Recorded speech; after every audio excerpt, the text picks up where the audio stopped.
তো hello guys, সবাইকে good morning. তো তোমরা সবাই কেমন আছো? তো এটা হলো শনিবারের ভিডিও। আমাদের থানেতে কালী পুজো ছিল, তার আগের দিন শীতলা পুজো ছিল, ওই জন্য একটু অল্প স্বল্প রেডি হয়ে নিলাম মাকে আনার জন্য। তো সবাই বেরিয়ে পড়লাম ঠাকুর আনতে যাওয়ার জন্য। এই যে রাস্তায় একটু অন্ধকার ছিল, বাট ভিডিও তো করতেই হবে, তো একটু ক্লিপ নিয়ে নিলাম। সবাই মিলে যাচ্ছি মাকে আনতে।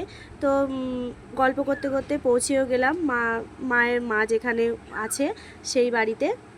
তো নিয়মকানুন সব কিছুই মানা হচ্ছে এখানে, মেনে তারপরে মাকে আমরা নিয়ে যাব আমাদের থানে। তো চলো ভিডিওটা দেখতে থাকো, আশা করি তোমাদের ভালো লাগবে। ভালো লাগলে লাইক কমেন্ট শেয়ার অবশ্যই করে দিও। তো চলো।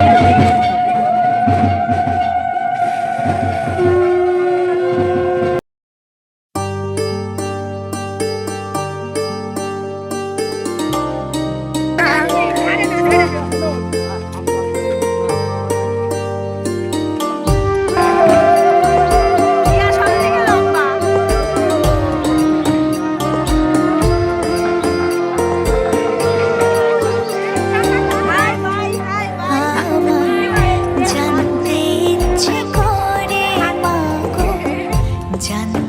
ইচ্ছে করে।